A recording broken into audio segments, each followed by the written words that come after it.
이제 우리 하나님의 일에 가장 필요한 것은 기도인데요. 이제 월요일부터 열두통 물붓기가 시작되었습니다.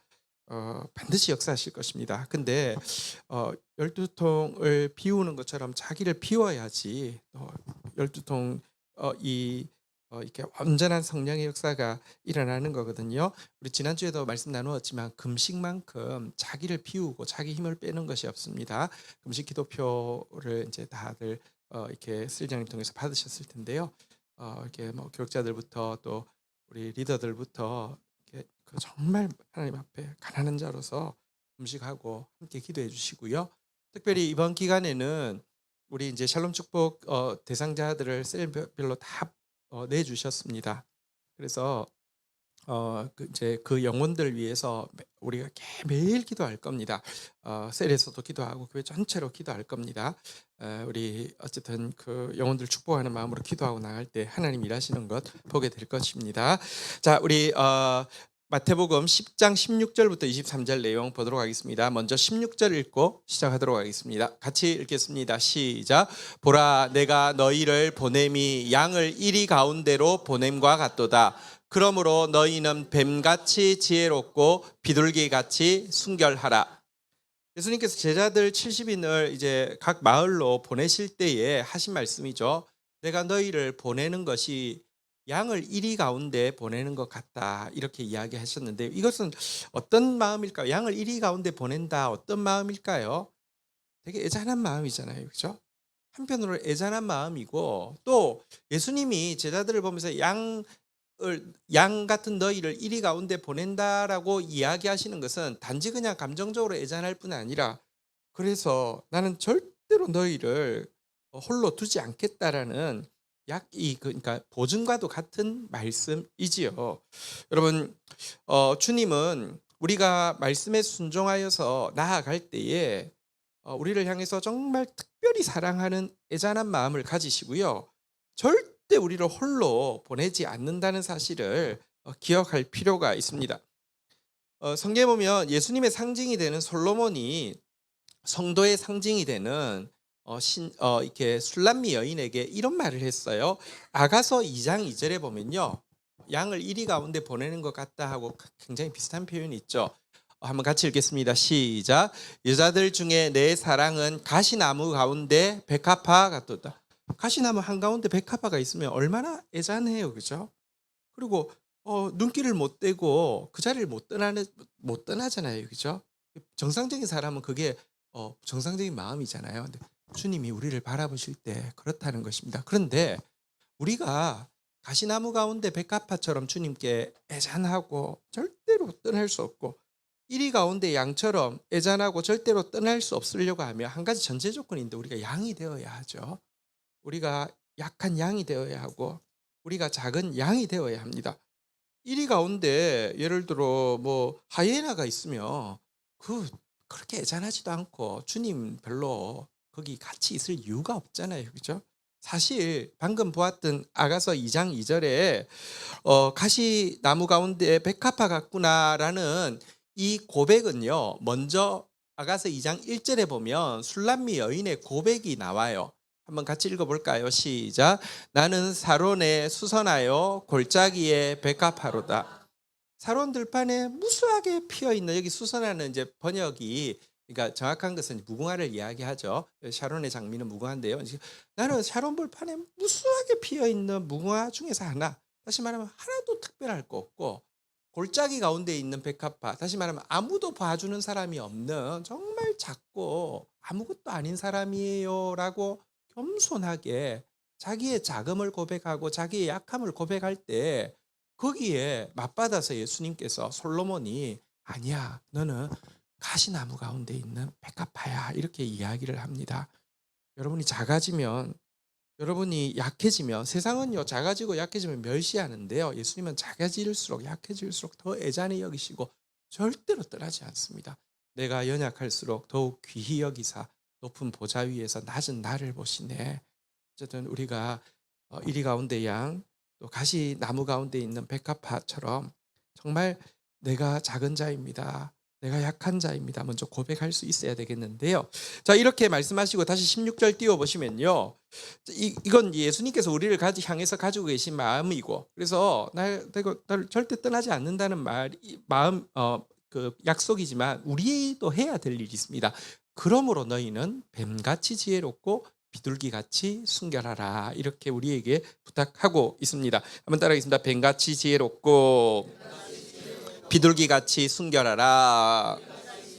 복음의 사람으로서 세상에 나갈 때 우리가 가져야 될 그 두 가지 자세, 뱀같이 지혜롭고 비둘기같이 순결하라 그랬는데요. 뱀같이 지혜롭다는 것은 무엇을 이야기하냐고 하면 불필요한 위험에서 자기를 이렇게 이제 지키는데 현명한 것을 뱀의 지혜를 이야기합니다. 여러분, 뱀은 절대로 그 불필요한 위험에 자기를 노출시키지 않는다고 합니다. 우리가 박해를 받는데 그 중에 내가 미련한 고집을 피우거나 지혜롭지 못함으로 말미암아 불필요하게 받는 것은 뱀의 지혜가 부족하기 때문입니다. 그래서 여러분 이렇게 정말 불필요한 이 박해나 불필요한 어려움들은 당하지 않는 것, 이게 뱀의 지혜입니다. 근데 동시에 반대적으로는 보면요, 비둘기같이 순결하라고 했어요. 여러분, 사실은 불가피한 핍박이 있습니다. 피할 수 없는 박해가 있습니다. 이때는 비둘기처럼 그냥 받아들이라는 것이죠. 굴하지 않고 받아들이라는 것이죠. 그러니까 되게 분별이 필요합니다.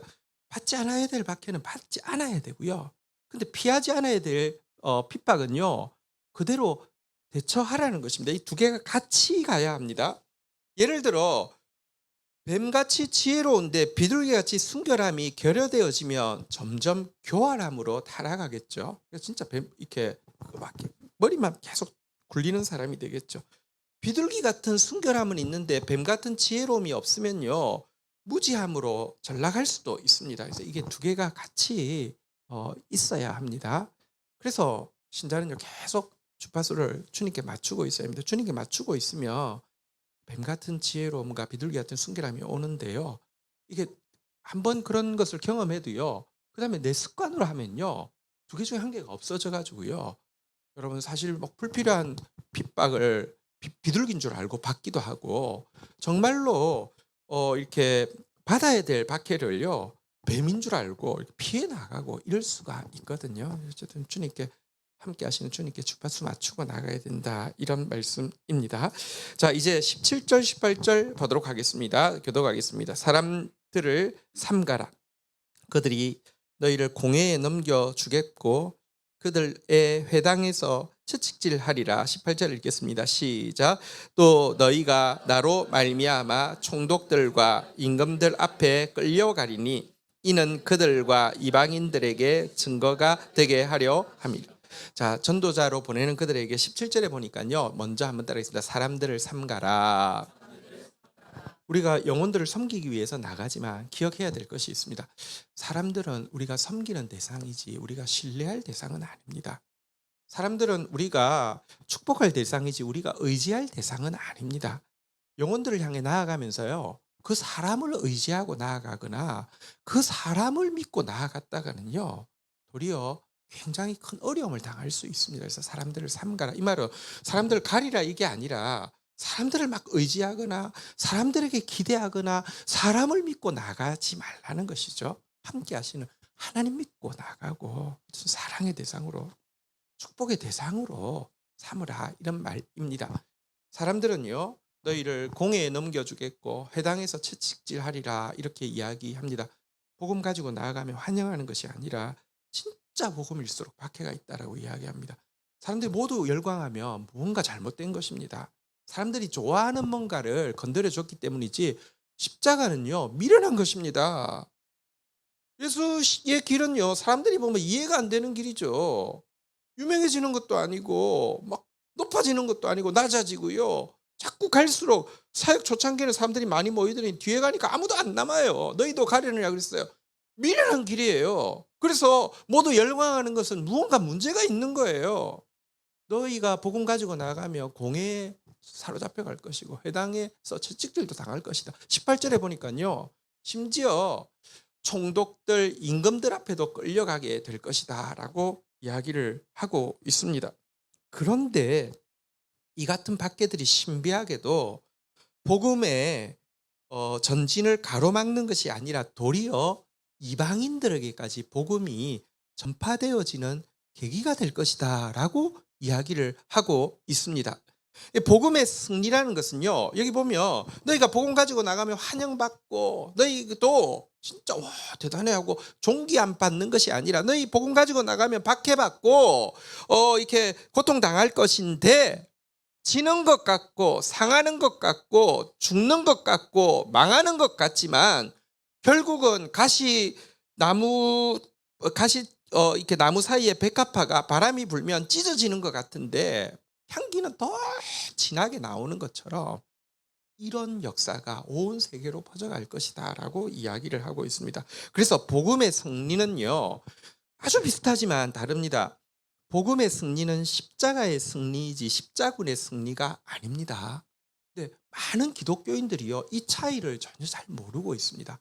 복음의 승리는 내가 예수 믿고 났더니 머리가 좋아져서 좋은 학교 가고 사업을 잘해서 높은 자리에 오르고 돈이 많아지고 그러고는 내 앞에서 사람들이 절절매고, 이게 복음의 승리인 줄 알아요. 그건 크루세이드 십자군의 승리예요. 막 군대를 가지고 와서 굴복시키는 거. 복음의 승리는 십자군의 승리가 아니라 십자가의 승리입니다. 끌려갈 것이고요, 박해받을 것이고요, 죽는 것처럼 보이는데 도리어 그 복음이 이스라엘에만 있는 게 아니라 이방인에게까지 퍼져나가게 될 것이다 라고 이야기하고 있는 내용을 기억해야 합니다. 우리가 가진 복음은 십자가입니다. 저희 교회 이제 기초 양육의 이제 마지막 과에 보면 십자가의 확신이 있습니다. 우리는 세상은 전부 한마디로 요약하면 자기 증명과 자아 강화가 세상의 복음입니다. 그리고 자기 증명과 자아 강화의 표출이 뭐냐고 하면요, 물질, 권력, 쾌락입니다. 모두 이걸로 갑니다. 그런데 십자가의 도는 자기 부인의 도예요. 자기를 부인하고 자기 지정의를 부인하고 자꾸 주님의 뜻 앞에서 죽으라고 하면 죽는 거예요. 그런데 그렇게 나아가면요, 물질 대신에, 권력 대신에, 쾌락 대신에 나눔을, 또 섬김을, 거룩한 기쁨을 하나님께서 주시는데 그 끝이 승리라는 게 복음의 역설입니다. 우리가 가지고 있는 복음은 이 복음입니다. 그리고 이 복음이 세상에 진짜 평화를 줄 수 있습니다. 참 안타까운 것은 지금 이제 사실 이스라엘에서 큰 이거 전쟁이죠. 테러의 수준을 넘고 전쟁이죠. 그래서 너무 많은 사람이 죽어서 너무 가슴 아프고요. 근데 생각해 보면 예루살렘이라는 게 살렘이 샬롬이잖아요, 그죠? 이스라엘 사람들 계속 인사말이 샬롬이란 말입니다. 매일 평화, 평화 이야기하는데 평화가 하나도 없잖아요, 그죠? 네, 참 그런 것 같아요. 그러니까 사실은 이제 이번 지금 네타냐후가 세 번째인데 그 전에 총리가 평화를 이렇게 우리가 더 이상 분쟁할 해서는 안 된다, 팔레스타인하고 사실 우리가 서로 사랑하고 용서하고 평화하자라고 주장했더니 암살을 해버렸잖아요, 총리를. 그리고는 네타냐후가 다시 들어서서는 이거 팔레스타인 이거 다 쓸어버리겠다고, 가자 지구에 있는 공공연한 워딩이 뭐냐고 하면 인간의 탈을 쓴 그 벌레들 다 박멸하겠다고 계속 그러고 있었어요. 이게 그러면 예수님이 가르치면 평화인데요. 근데 사람들은 어디 열광하는 줄 아십니까? 그런 말이 더 열광한다니까요. 사리가, 여러분, 사랑하자는 말보다 죽이자는 말이 훨씬 더 힘이 있어요. 그리고 그 뒤에 죽이고 나서 그거 다 빼앗자, 우리 가지자, 그러면 열광한다니까요. 평화의 길이 정말 쉽지 않습니다. 십자군의 길은 너무 가까이 있고요, 기독교인 금방 십자군으로 변할 수 있어요. 근데 기독교인 중에서 끝까지 십자가 붙잡는 사람 너무 드뭅니다. 근데 예수님이 가르치신 길은요, 오늘 제자들에게 가르쳐준 길은 너희들 가, 내가 성령의 권능으로 너희들을 줘서 아무도 못 건드리게 할게. 너희들 십자군이 되어서 승리가 아닙니다. 박해받을 거야, 고문당할 거야, 많은 사람들 앞에서 조림거리가 될 거야. 그런데 평화의 복음은 더 확장되어질 것이고 승리할 거야 라고 이야기한 것임을 알아야 합니다. 복음을 제대로 알아야 합니다. 복음을 제대로 알지 못하면 기독교는 점점 늘어나는데 평화는 점점 멀어집니다.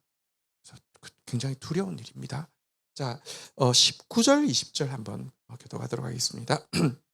너희를 넘겨줄 때에 어떻게 또는 무엇을 말할까 염려하지 말라. 그때 너희에게 할 말을 주시리니 20절 같이 읽겠습니다. 시작. 말하는 이는 너희가 아니라 너희 속에서 말씀하시는 이 곧 너희 아버지의 성령이시니라.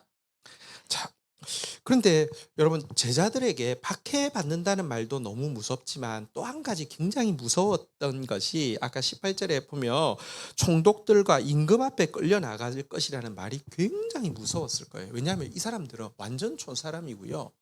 이 약간 고위직 사람만 보면 그냥 주눅이 드는 사람인데 뭐 총독 앞에 왕들 앞에 끌려갈 것이라 그러니까 박해는 그래 박해는 받지. 근데 가서 무슨 말 하지? 뭐 생각하니까 저기 우리 저기 박찬하 집사님 저기 그 뭐죠 경건일기 발표하라고 하니까 무서워했던 것처럼 지금 막 박해보다 더 서서 뭐 하지? 뭐 이런 생각이 막 들었던 것 같아요. 그러니까 19절에 예수님께서 무엇이라고 이야기하고 있냐고 하면요. 그들의 마음을 아니까 어떻게 말할까? 무엇을 말할까? 염려하지 말라.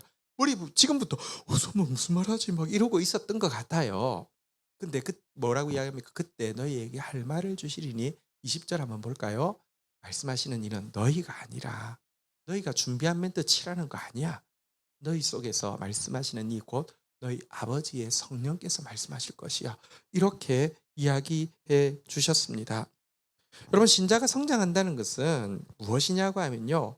갈수록 나아지는 언변이 준비되어지는 것이 신자의 성장이 아닙니다. 신자의 진짜 성장은 무엇이냐고 하면요. 성령께서 친히 말씀하실 수 있도록 갈수록 나아지는 순종이 준비되어지는 것입니다. 내가요. 철저하게 순종하면 순종할수록 성령이 온전하게 말하기 시작합니다. 내가 부분적으로 순종하면요. 성령이 말하는데 부분적으로밖에 말 못하는데 내가 철저하게 순종하면요. 성령이 철저하게 완벽하게 말씀하시는 것을 우리가 보게 됩니다. 사실 병행 본문에 보면 표현이 조금 더 좀 더 이렇게 리얼하게 와닿습니다. 누가복음 21장 14절에 보면요. 그러므로 너희는 변명할 것을 미리 궁리하지 않도록 명심하라. 지금 왕 앞에서 무슨 말 하지? 변명할 것을 막 궁리하고 있는데 미리 궁리하지 않도록 명심하라. 아무 생각하지 마. 너가 할 것은 순종만 생각해 라고 이야기합니다. 그러고 나서 15절 한번 볼까요? 같이 한번 읽겠습니다. 시작. 내가 너희의 모든 대적이 능히 대항하거나 변박할 수 없는 구병과 지혜를 너희에게 주리라. 성령이 주시는 지혜와 성령이 함께 하시는 권위는요. 인간의 말 잘하는 진짜 정말 진짜 얄팍한 말로 하는 그거하고는 차원이 다른 것입니다. 그런 말을 내가 줄 테니 미리 궁리하지 않도록 명심해. 순종만 해. 라고 이야기를 했는데요. 여러분 사실 이런 일이 있었잖아요. 베드로와 요한이 성전 미문에서 안전뱅이를 일으킨 것이 이제 예수님 승천하신 이후에 첫 이적이었습니다. 그런데 이들이 이 일로 인하여서 사로잡혔을 때 재판이 있는데 성경에 보면요. 이례적으로요. 관리들과 장로들과 서기관들과 대제사장 안나스와 가야바와 요한과 알렉산드 및 대제사장의 문중이 다 참여하여 신문하더라. 이렇게 표현이 나옵니다. 여러분 아마 자기가 태어나서 본 고위직은 평생 본 사람보다 더 많은 사람이 한 번에 딱 서가지고요. 이 촌사람 어부 베드로 요한 딱 불러놓고 신문합니다. 일단 완전히 그냥 그 권위 앞에서 그 옷 앞에서 그 숫자 앞에서 완전히 압도될 수밖에 없는 상황이었습니다. 그런데요. 그들 앞에서 말하기 시작할 때 성령이 충만했다라고 이야기하고 성령을 의지해서 이야기하니까요. 말이 끝나자 이 신문하러 와 있던 많은 사람들은 본래 학문 없는 범인인 줄 알았다가 이상히 여기고 할 말을 읽게 됩니다. 그래서 할 말이 없어서 잠시 나가라고 하고는 자기들끼리 막 의논하다가 결국은 다시 불러서 다시는 예수 이름으로 말하지도 말고 가르치지도 말라고 이 말만 딱 했어요. 그랬더니 베드로가 한마디 더 하죠. 하나님 앞에서 너희 말 듣는 것이 하나님 말씀 듣는 것보다 옳은가 판단하라. 우리는 보고 들은 것을 말하지 아니할 수 없다. 이러니까요. 얘들이 뭐 어쩔 줄을 몰라서 어떻게 처벌할지 방법을 찾지 못하고 다시 위협하여 놓아 주었으니 이렇게 되어 있습니다. 그냥 말하지 마. 말하면 안 돼. 하고 그냥 나가라고 했어요. 이 권위는요. 이 15절 아까 보신 대로 이거는요. 대항하거나 변박할 수 없는 구병과 지혜를 성령께서 주신 것이죠. 근데요. 여러분 이거 자꾸 경험해야 합니다. 이거 근데 이 경험은요. 다시 이야기합니다. 말을 잘해서가 아니라 여러분 순종이 철저해질 때 이런 말이 나옵니다. 제가 이전에 한번 그 이제 타교에 이제 그 저기 만나교회라는 교회에 이제 주일 설교를 할 일이 있었습니다. 사실 뭐 이제 분당 우리 교회도 그렇고 만나교회도 그렇고 아마 그 대배 강단은 담임 목사 제외하고는 제가 제일 많이 썼다고 이야기할 정도로 좀 이제 설교를 많이 하는 편이었는데요. 근데 그쯤에 계속 이제 성령께서 나한테 순종해 그런 훈련을 좀 많이 시키고 있는 때였어요. 자, 그날 설교 준비를 잘 해갔습니다. 뭐 저는 진짜로 그 지금도 원고 다 써서 하지만 외부에서 또 이제 특별히 집회를 부탁해서 가면은 설교 준비 완벽하게 해서 가거든요. 갔는데 강단으로 올라가는데 성령께서 그 설교 원고 다 두고 가 이렇게 이야기를 하는데 너무 좀 강했어요. 근데 이거는 거절할 수가 없었어요. 그래서 설교 원고를 딱 두고 갔어요. 그래도 이제 내가 컴퓨터 다 썼기 때문에 머릿속에 있단 말이에요. 그거 하지 마 이렇게 이야기하시는 거예요. 그래서 그냥 뭐랄까요. 내가 하면서도 내가 행설수설하는 걸 내가 느껴요. 그러면서 이거 근데 내가 막 그때라도 다시 머릿속에 있는 원고지가 있으니까 그걸로 돌아갈까 하다가 그냥 행설수설해도 그냥 주시는 말씀대로만 했어요. 그리고 내려왔어요. 그리고 너무 부끄러워서 그냥 빨리 집에 왔어요. 근데 제 설교를 여러 번 들었잖아요, 그분들이. 그리고 또 그중에 이제 막 팬이 있거든요. 막 하고 나면 막 호들갑스럽게 전화가 오는 분들이 계시거든요.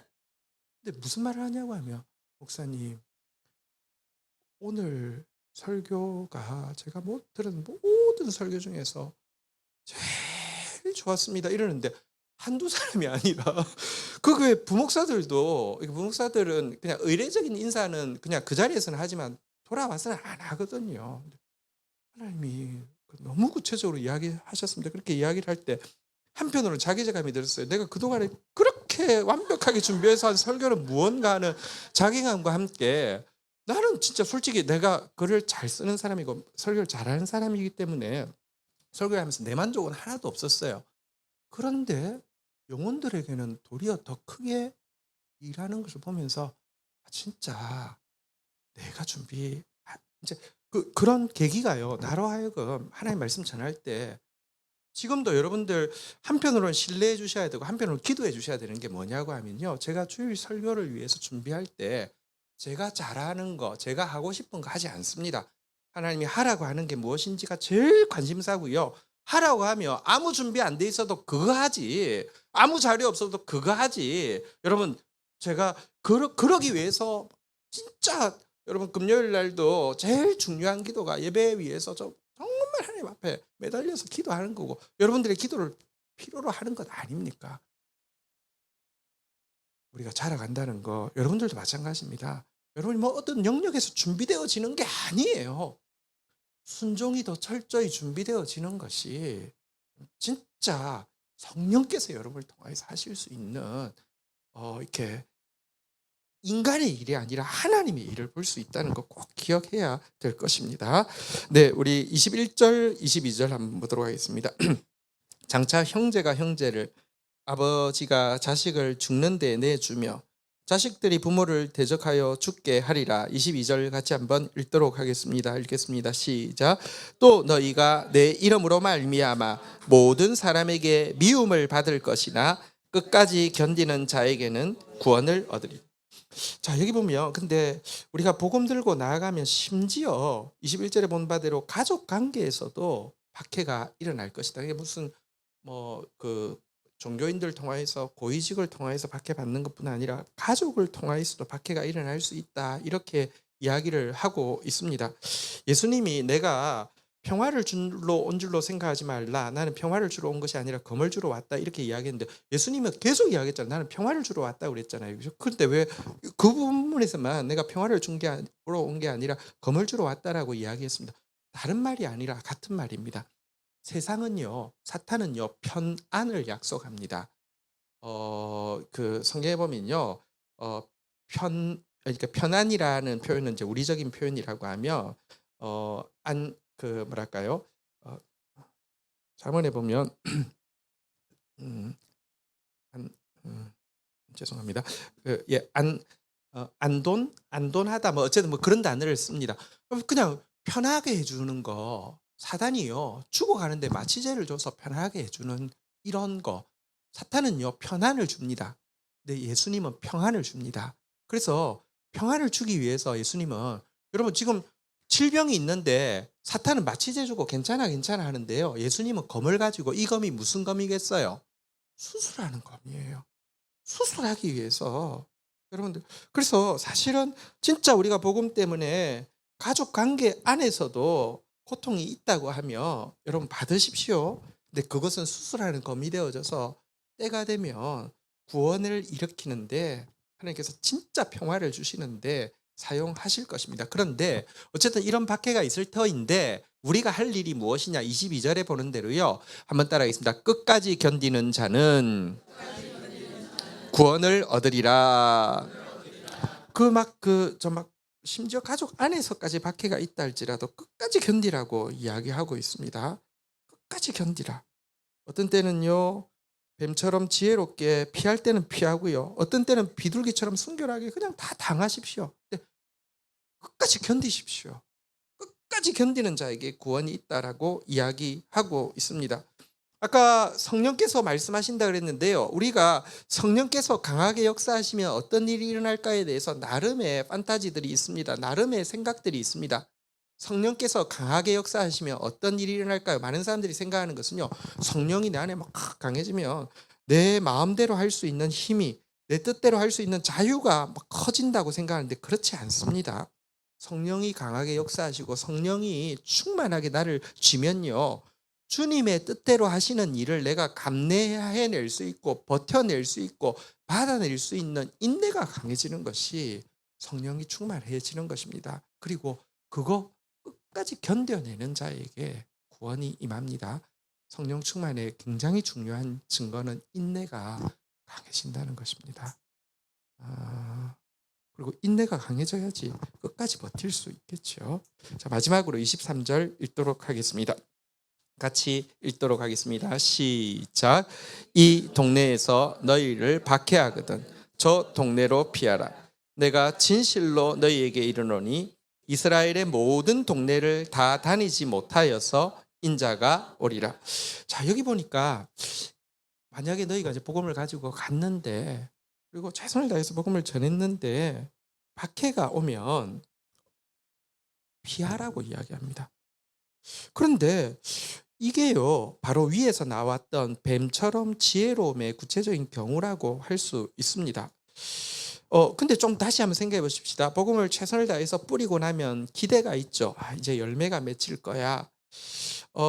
근데 여러분, 그때 기대했던 사람에게서 도리어 박해가 있거나 뭐 이러면요, 뭔가 실패한 것 같고 뭔가 열매가 없는 것 같으니까 좀 더 수습해 보려고 하거나, 아니면 심지어 다투어서라도 상황을 돌려서 어떻게 좀 해보려는 마음이 인간에게는 다 있어요. 내가 정성을 쏟았는데 조금만 더 하면 될 것 같은데 이거 확 뒤집으면 그냥 어떻게 해볼 마음이 있잖아요, 그죠?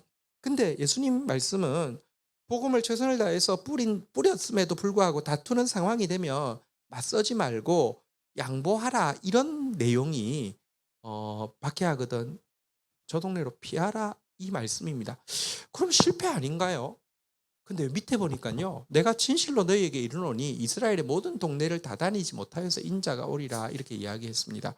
이 말은 무슨 뜻입니까? 예수님이 언제 오십니까? 하나님 나라가 언제 임합니까? 복음이 모든 곳에 들어갔을 때 모든 곳에 전파되었을 때 온다고 하잖아요. 그죠?